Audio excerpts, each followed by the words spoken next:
small, select, distinguished audience and author.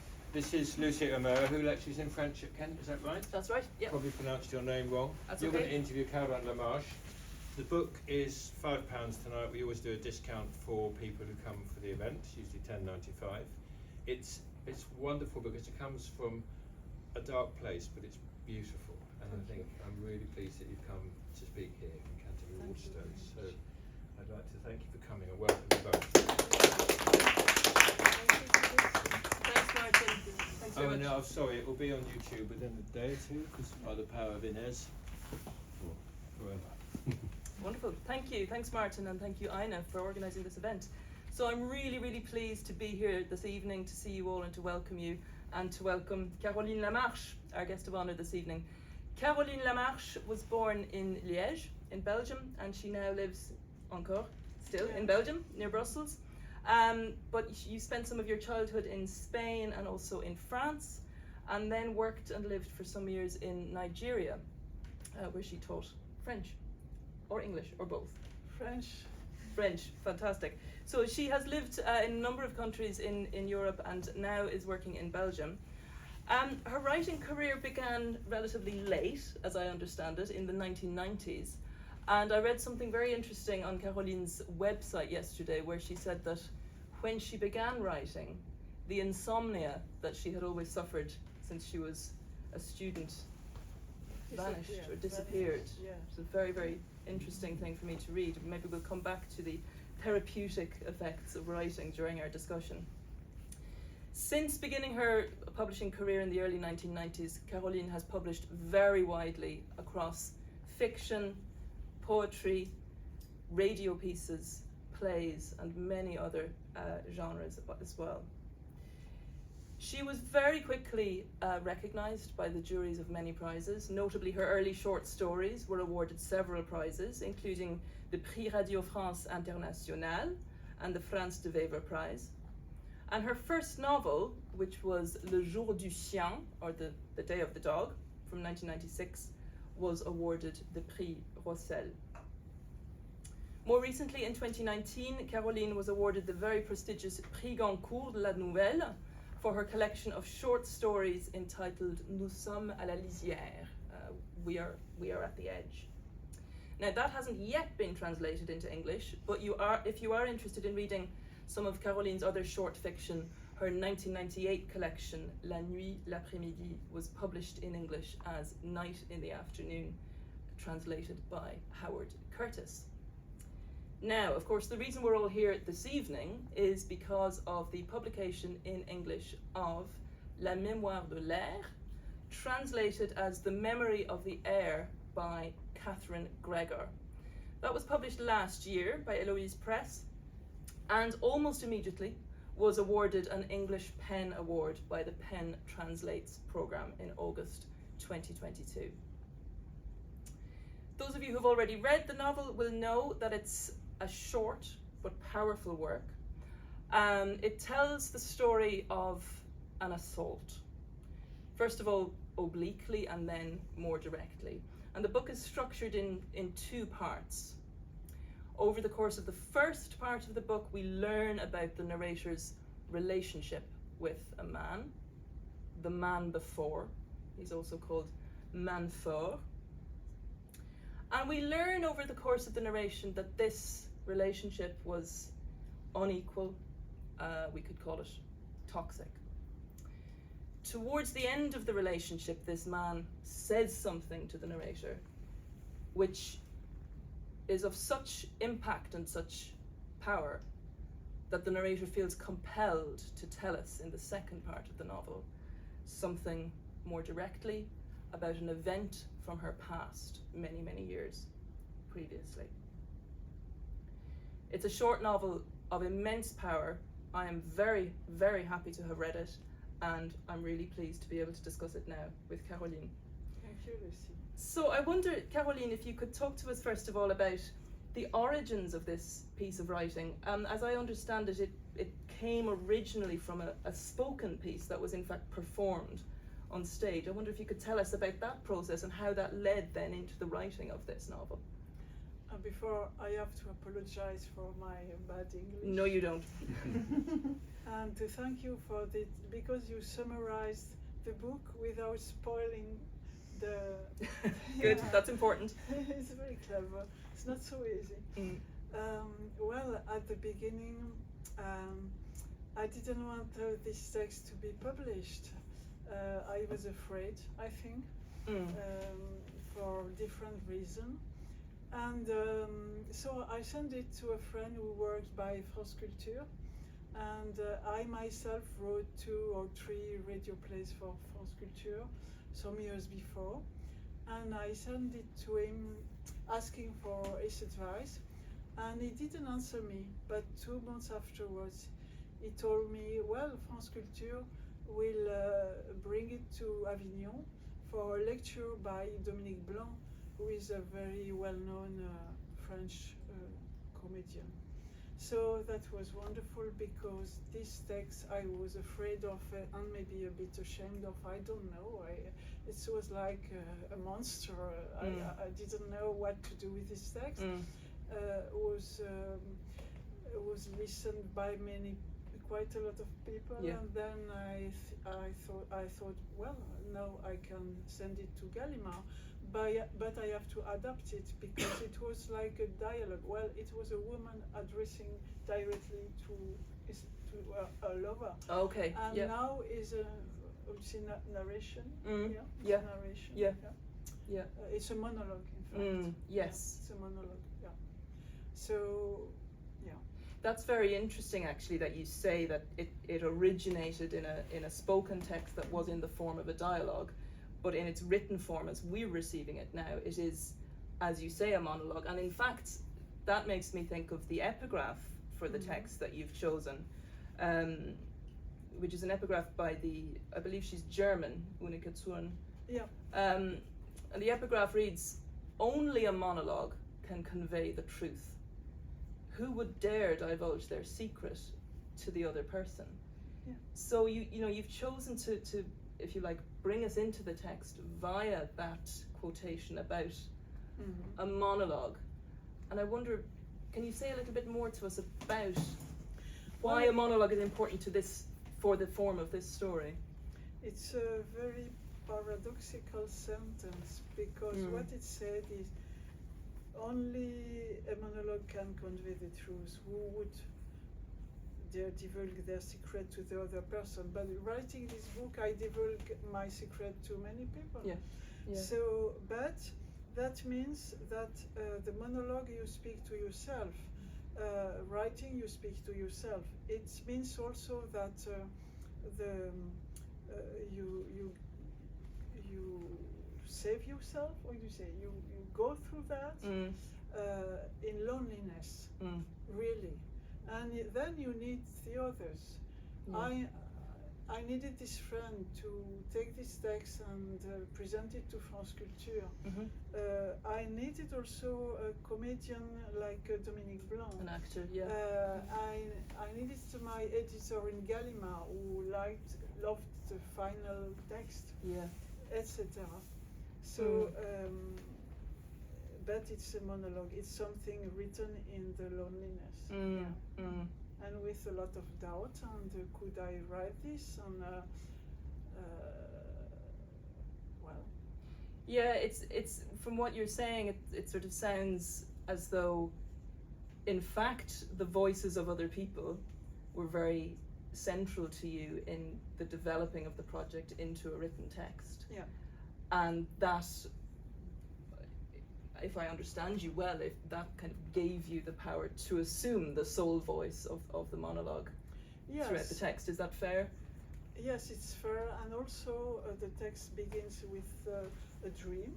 Yes. Yeah, I wanted to ask you about that. Some texts of mine, some novels begin by a dream. That means my unconscious, my spirit tells me, you have to go there, you have to write this. And this dream is quite special. Yeah. And also my last book is about my mother, her life, old age, and her death.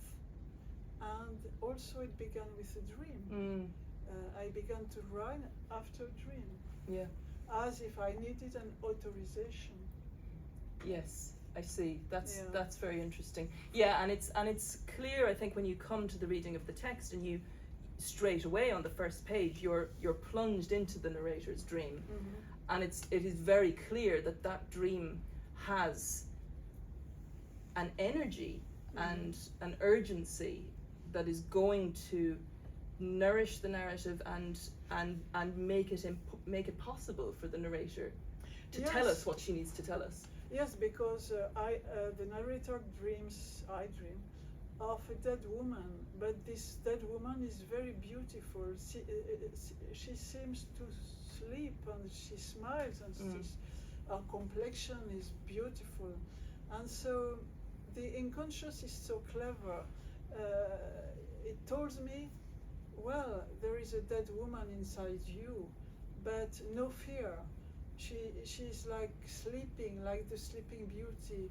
You have to go towards her and to ask her why she's dead and what happened to her. And yeah. Yeah, so that the dream becomes the sort of origin of a process of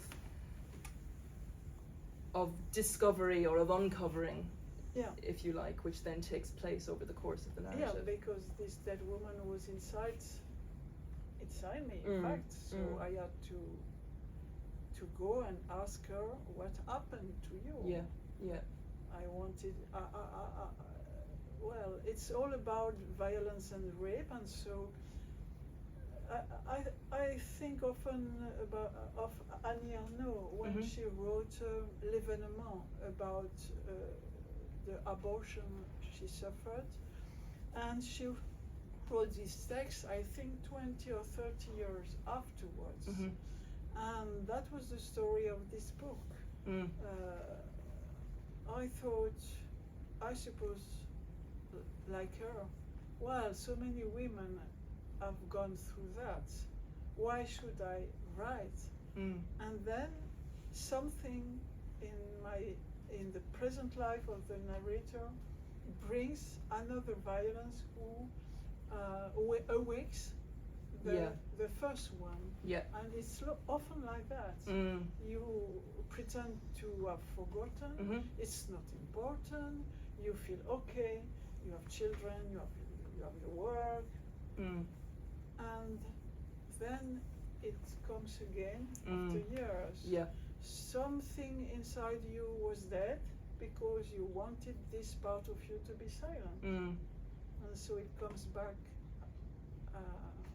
afterwards. Yeah, I think that's very clear in the text that we have, if you like, this kind of delayed revelation. Yeah. The book is in two parts, as I said, but the first part is much longer than the second, and everything we read in the first part is preparing us for the narrator being able to tell us what the buried event, if you like, from the past was, and that comes in the second part. And I'm very interested in what you're saying about the necessity for distance, or simply the fact of distance between the event and the narration of the event. And you've made the parallel with Annie Ernaux's memoir of her abortion. In English that's called Happening, and it was published in English translation in 2019 by Fitzcarraldo. And again, that's a text, as you say, where there had to be a distance between the events being narrated and the fact of narrating them. So what does distance bring? And I'm thinking about distance not only in terms of time passing, but in the techniques that you use in this text, with, like I say, kind of delaying a revelation so that we are preparing for it. How and why is distance important for that effect, which is a very powerful effect, I think? Time is an ally. You say that, and it helps us. Yeah. Also, angriness. Angriness, we say in French, is c'est un plat qui se mange froid. Revenge or anger is a dish best served cold. That means when you are very angry, it's better to wait until you become somebody able to tell things in a very cold way. Yeah. Very cold and, for myself, quite ironic. Mm-hmm. So unusual, speaking of violence and rape. And this book was published in 214, before Me Too. And I think people were not used to that tone and that style, quite cold and, well, Annie Ernaux is quite cold and speaks very, I love that, very calmly and precisely, precision. As for myself, I have also irony. Yep. And maybe it's my Belgian side, even in the worst experiences, and that is benefit of time also. Yes. Time goes by, and you look afterwards and you say, well, it was terrible, but I can at least now I can speak about this event quite calmly. Yeah. I suppose, and precisely. And that's for me as a reader, that has an unusual and very effective power. In that second part of the book, when there is we learn about this assault, this rape, and it's a very unusual kind of rape narrative, because there is this the narrator has such power. This narrator was victim to a terrible assault, but this narrator has power and agency and understanding, and has kind of come out of that event, and is looking back on it with this wisdom. Well, that's the power of writing, is that you become the master of what happened to you. You are no more a victim. Well, I don't like to be a victim. I mean, we are in a century victimizing, you see. It's very common. I think it's very boring. And I prefer to talk in terms of a predator, you say? Yeah. And a prey. We were raised, our girls, as future preys. Our mother told us, never say no. Never say no to your husband, never say no to the people who has the power. And so, telling this story, and I think I went out of this being a prey. I will never be a prey, because with this book I am in control of the scene, in fact. And the terrible of that was that this man has a knife, so it's not always the rape, but you think you will be dead within 5 minutes.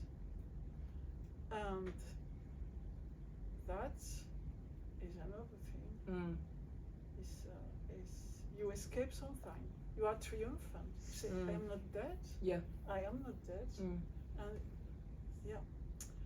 but speaking about the first part, about this event that brought the memory of the rape, it's about violent companion, you say? Yep, partner. But also a very loving one, a man loving literature. It's all about literature. Yes. A fascination for literature. Exactly. Yeah. And So I think I was rereading in the train the translation of Catherine Gregor, and I think it's wonderful. I rediscovered my text really, and I say, well, it's also a love story. It's terribly violent, this couple, but also it's so interesting. It's all about literature. Yeah. I wanted to ask you about that actually, because the narrator, as you've probably been getting the sense, the narrator of this text is very conscious of the tale that she is constructing, and she sort of tells you, the reader, how it's being constructed. And we know that this is a narrator who knows and cares very much about the power of writing. And that's also true of the partner, Manfort, who's also a writer. And these are, people who read all of the time, and their love affair is constructed, I think, partly through literature, which is obviously very important. But the other way in which books are important relates to what you were saying just now, Caroline, about the importance of training and education and how children are raised. Oh yes. And there's a sort of to me, amazing moment at one point towards the middle of the book where the narrator is really filling us in on how these people, this man and this woman, were formed, and where are the kind of roots of the inequality in their relationship. And she says, actually, this goes back to what our mothers read, the books that our mothers read. So his mother read romantic novels, okay, and you mentioned these authors called Dely, who wrote these kind of 19th century sentimental novels, and her mother read the Bible. And there's a sort of very powerful moment where the narrator says, it didn't matter what else we read or how good it was, whether it was Beckett or Kafka or anything else, nothing was as powerful as the Dely romantic novels and the Bible. And I found that very chilling, actually, because it's true that those big, powerful narratives that we are brought up with, that our parents bring us up with, form our expectations of relationships, for example. Is that kind of what you were getting at that moment? Yes, and speaking of Dely, well, I have read one or two. Yeah. But it's all about a persecutor, a victim, and how do you say? Well, it's better said in the book. Yes. Sorry, I have not. I must take my glasses. But anyway, it's all about Manichaeism. It's all about the famous triangle: the predator, the victim, and the savior. Right. And in a couple, you can both turn between these three. You can occupy all the roles. And never go out of this. And one is the predator at a time, and then the victim, and then the savior. Well, you never get out of that. And that is Dely. In fact, it's a model of Dely. Yep. It's also the model of our contemporary Manichaeism, I think. Victimization and Manichaeism. So, and the Bible, it's a bit different because it's full of wonderful stories, not at all Manichaeist, but there is the Christian morality after that, and never say no, and be a nice girl, be submissive, in fact. Be submissive, yeah, of course. Yeah. It's like you have that in your head, in your body, Yep. and is stronger than everything else. Yeah. These cultural messages that run deeper than we are aware of. Like a domestication. Yeah, absolutely. Yeah. There was an analogy in the book that I wanted to ask you about, Caroline. You mentioned something that to me was very unexpected when I was reading the novel, which is a region in the Caucasus Mountains. Nagorno-Karabakh. Yes, in French we say Nagorno-Karabakh. Nagorno-Karabakh. Ça, je savais pas. So this is a real place. Yeah. It is a very strongly disputed territory because both Armenia and Azerbaijan lay claim to this territory. And a few times in the novel, the narrator she mentions this. And I wondered actually if you could read for us a section where this happens, where she talks about this region. Which Page 49. Sorry. My glasses will be different. Where are they? Big problem. Sorry. Or if the glasses are a problem, I can read it if that's easier. Yeah. Okay. Is that okay for you? No problem. Okay. And well, I think it will become clearer from this reading what's going on with that analogy. But well, Nagorno-Karabakh is also in the dream. Yes. Yeah. At the first page. Yeah. Yeah. So it's a motif that comes back, and I'd be interested to hear more from you about its importance. Okay, so Nagorno-Karabakh is a luxuriant but isolated enclave at the heart of the Caucasus, where 1/5 of the population died during the War of Independence. A part of my soul, if the word still means anything, is also luxuriant, isolated, separatist. And if the war I've been waging ever since my childhood has burnt down 1/5 of my territory all the way to my heart, I still have 4/5 left. At the risk of instrumentalizing the residents of Nagorno-Karabakh, whom I salute from my personal little enclave, I observe that all individual struggles find an echo in those of nations, and that women who've been subjected to a totalitarian education since childhood often march at the head of protests. At this stage, I don't know the route of the protest, but I am determined to march until the dead woman wakes up. So that's a standalone chapter from the first part of the text, and to me kind of distills a lot of the power of this book. I wonder if you can tell us more about how you came to that analogy. Well, in the dream, the real dream, that is fiction, because in the real dream, this dream, I give a present to a king, and I imagine he's the king of Nagorno-Karabakh. But in fact, in my dream, it was much more prosaic. It was the king of Belgium. This is almost vulgar. I mean, I couldn't live that in the book. So that had to be changed. Yeah, but Nagorno-Karabakh is a metaphor, because this territory was all settled by Stalin in an artificial way, a bit like education is imposed to children in an artificial manner, which doesn't suit them. It's not natural, and the war is constant. It's never finished. The beginning is a mistake, in fact. Yeah. And so that's why it's so painful.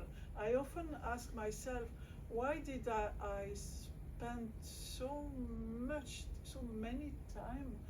It's like spoiling 3/4 of my life to nowadays, maybe thanks to this book, I think so, to be in full possession of my own power and my pleasure to be a living person, a person who writes, but so much time, and that's because the territory from the beginning is has been artificially decided by a tyrant, you say? Yeah, tyrants, yeah. So, but still there is a hope, and a part of myself is not can be freed and can find its way. Yes, so hence the references to, even though some part has been damaged or even destroyed, there is a regenerative power in subjecthood. even though, I mean, you know, what you're saying is kind of making it more clear to me that in many ways this is a text about the ways in which we, perhaps especially women, are subjected to systems that are bigger than us, Yeah. and that place us in a position of Yeah. subjection, of Well, less than equality. It's all about patriarchal education, Mhm. who is transmitted by the mothers. In fact, more than in my case, Okay. more than by the father. But we see that in many civilizations. Yeah. I mean, that makes me think of the very end of the novel, and don't worry, this is not in any way a spoiler, but at the end of the text, the narrator witnesses a moment, if you like, a confrontation between a parent and a child. Mm.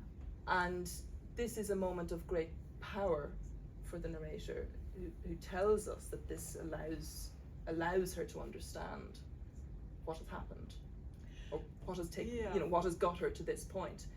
And that when I first read it, that was quite opaque to me. Yeah, mysterious. Yes, but everything you're saying about how the novel exposes these systems of education, of conditioning, and that put us in a particular position. You're insisting, I suppose, by ending with the figure of a child, that this, of course, this happens from when we're tiny. Yeah, a child and a mother, because it's also about mothers. Mhm. I said daily in the Bible, Mm. but above all, when you endure something very violent, a rape, and thinking you will be dead within 15 minutes. You are like afterwards. You are like That's hard even in English. Anesthetized. Yeah. I think. Yes. And Thank you you. feel quite very cold. But if you see another violence against an animal, against a child, against an old person, against somebody who is weak, suddenly all is coming back. Because it's about violence, it's about power, and a man with a knife raping a woman, it's all about power. And so if you see another abuse of power on any living person or animal, or it's suddenly all comes back again. And it's like a kind of trigger. When I say I understood what that, I don't know how she translated the last sentence. At that moment, I understood what had happened to me. Well, it was an abuse of power. It's the predator and the prey. It's the one who has the power against the weak person. But sometimes we can be in that position too. Who can say is a good parent, a good mother? We make all mistakes. And my elder daughter, who was a child not so easy, and one day she was going always at the limits. And one day I was so furious, and I was also quite alone. The father worked a lot, so it was all for me, the children, and well, I gave her A slap. a slap, and she was very. Suddenly, she was not crying and furious. She was very calm, and then afterwards, she told at school that she had a mother who beat her. And So she took control of the narrative. She took control of the narrative, and myself, I abused of my power because, well, I was very angry, in fact. And I say about this woman, the narrator see in the street, maybe this woman, she was tired because her man was never at home, because she was alone to take care of her children, because it was very tiring to take care of the house also, and his own work, and so she couldn't control how she was with her child. Yeah. And so, yes. Yes, these power dynamics are absolutely primal and central to the lives of everybody. Above all, there is a sentence very strange in this woman. When she is raped, she asks always the same question to the man: why do you that? Why do you do? Why are you doing this? Why are you doing this? Because she's crying. She is very afraid, and she has only this sentence. And after a while, he gets very annoyed with that question. He never dropped the knife, but he says, because I can't help it. I can't help it. Well, it's so stupid. Poor person. Well, at that moment, you think, well, it's stupid. And then you have the control of the situation in your mind. And that is, we at a certain moment we can't help doing things which are terrible. That is true of everybody. And true of the most extreme acts. Yes. Yeah. But you can't excuse some acts. That's that moment towards the end of the text in that second part is a rather remarkable moment when the narrator hears that and begins almost to ascend from this situation and to assume her own power even in this horrific that's why situation. we have to ask questions. I mean, you can get out of a situation without knowing why you get out of the situation. You have to ask questions, even in a violent way. Why do you do that? Why? And the other has to answer.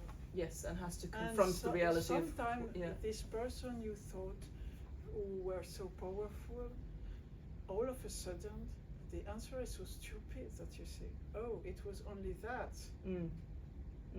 Okay. Yeah. Speaking of asking questions and the importance of asking questions, I'd like to now open the floor to you. Does anybody have any questions that they would like to ask Caroline? Yes.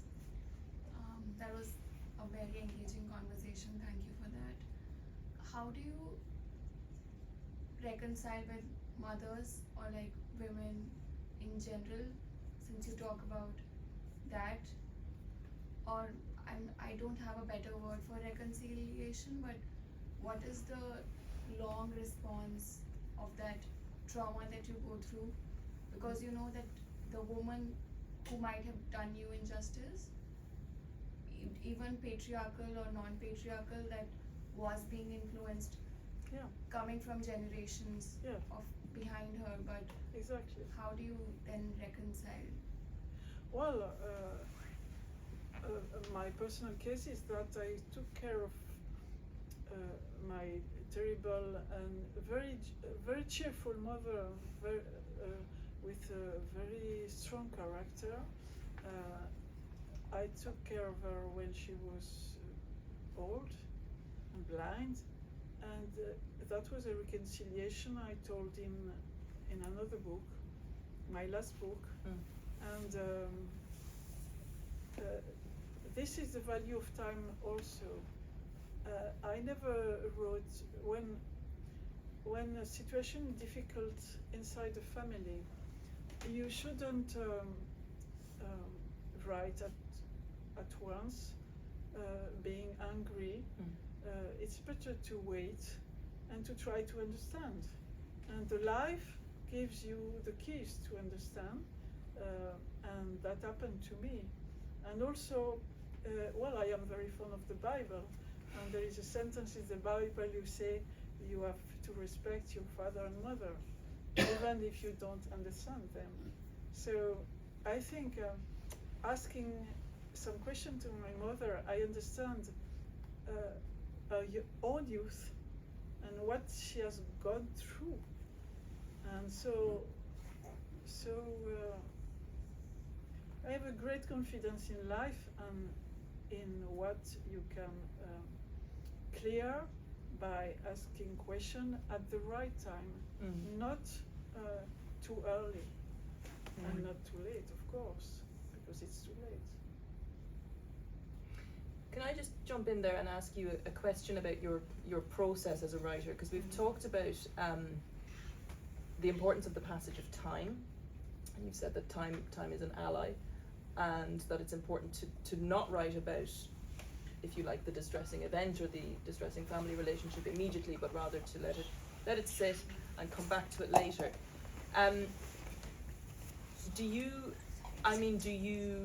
keep journals? Do you revisit events in writing over time before arriving at the definitive version, or is it a case of the event and then time passes with no writing being undertaken, in fact, before the writing happens? How does that work for you? Well, it's a good question, because unlike Annie Ernaux, I never reread my journal. I have a journal. I don't write much in it, but I never reread it. Okay. Never. It's all there. I think maybe when I am old, I will be happy to reread again, because we forget a lot. But no, the texts come all of so awful. Well, I work a lot. I rewrite a lot. Yeah. But the texts come out of the blue, out of the memory.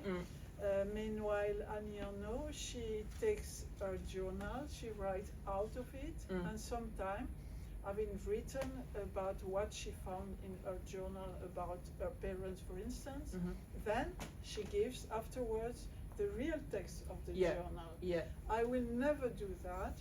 For myself, it's it's my dreams. Once it is written in a journal, it's saved, and she says that too. Yeah, yeah. But I don't use that. I don't know why. It's like instrumentalizing my own life. I don't want to write a journal thinking, oh, I will use that later. Okay. No. Yeah. Not at all. It's actually a completely separate process for a different purpose. Exactly. That's very interesting. And I don't want my journal to be published ever. Yeah. Tell your daughters. No, they know. Good. Good, thank you. Any other questions for Caroline? Yes. Were you angry at any point during the writing process of this? And if you were, what came immediately after the anger? Okay.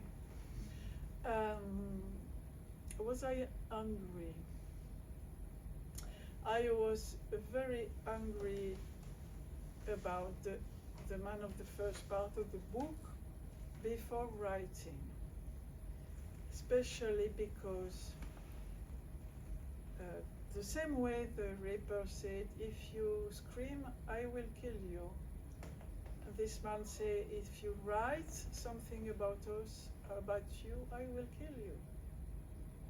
And so, it was quite violent. So I had to go through that to write the book. But if I wouldn't have gone through that, I wouldn't ever have written again another book, because I had to go through that. And so that's why I value this book so much. It's not a book, it's angriness, but it's quite cold and precise and descriptive and somewhat ironic. But for the first time, maybe I assume my anger, and I take the control. Yeah. And writing, I was not angry. I was trying to do my best to understand what this dead woman of my dream had to tell me. Yeah. And to uncover this dead part of myself, in fact, and this secret, as Unica Azul Yeah. says. Yeah. Yeah. Thank you. I wonder about memory. So memory is so prominent on the title, and you've mentioned dreams quite a lot, and I realise this is playing a role in this novel. At the same time, traumatic memory is often quite the opposite, that it's really frightening and really stark and everything other than dreamlike.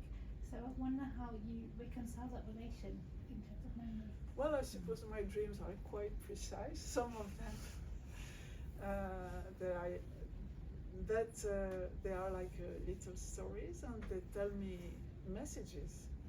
For instance, after writing my book about my mother, I didn't know if I could send it to the publisher because my mother had died, and it's a common story with my sister and brothers. And I had a dream, and in my dream I could hear the voice of my mother, and she was telling me, "Darling, it's so beautiful, the book you wrote about me." And I could hear her voice, and she was there.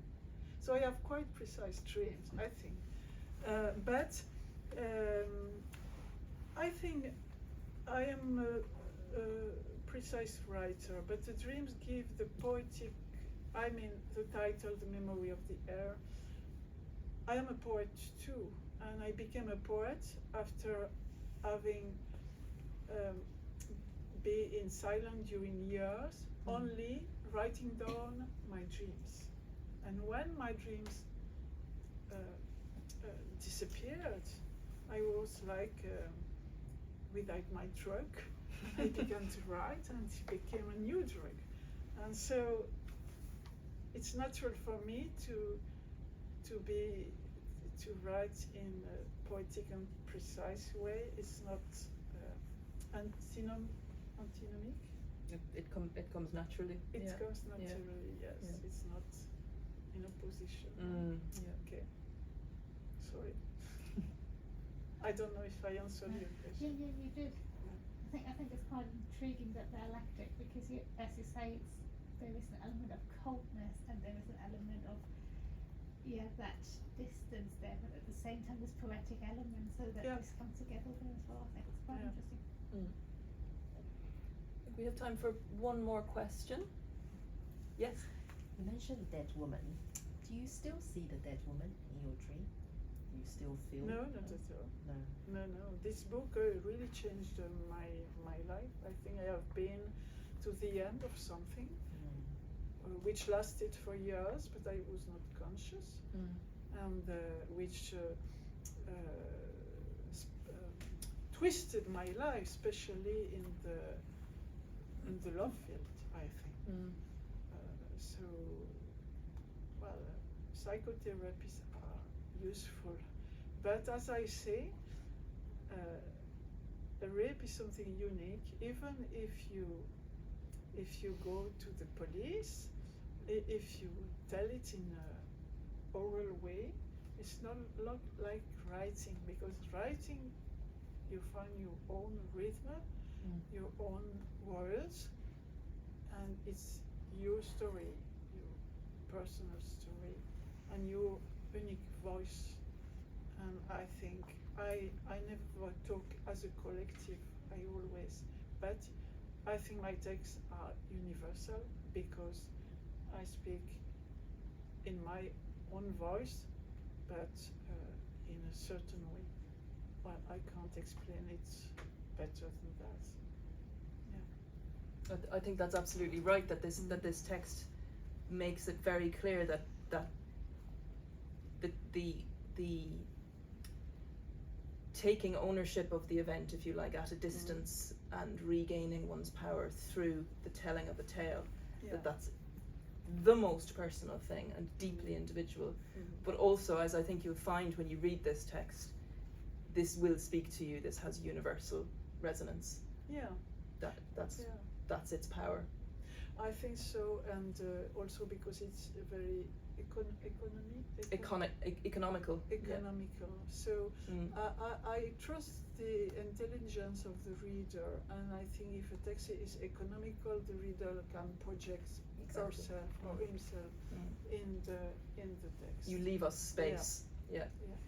And also about loneliness, this path through loneliness to write this kind of thing. I think a writer has to be able of loneliness, but also to have a social intelligence. Mm. Because I have said, I met on my path people who encouraged me to write this story. Yeah. Yeah. Yeah. And who helped to make it possible. Yeah. Well, we're all very grateful that they did that, that we have this book, that Gallimard first published it, and that now Eloise has published it in Catherine Gregor's translation. Yeah. It's a wonderful book. I urge you all to buy your copy if you haven't already done so. Caroline will be available to sign copies just after this discussion. Just before I draw things to a close and thank Caroline again, just to let you know that on Saturday, Caroline is appearing at the first European Writers' Festival. That's happening at the British Library, and you're speaking on Saturday afternoon on the topic of freedom to write, writing freedom, in a panel, an all-female panel with authors from Germany, Slovakia, Norway and Romania. So if anybody happens to be around St Pancras, the British Library on Saturday afternoon, I think you know where to go. So it only remains for me to thank Caroline very deeply for your presence today and for our conversation. And thank you, Aina. And thank you, Aina, for organising this event. Thank you, Martin, for having us. Thank you all for coming.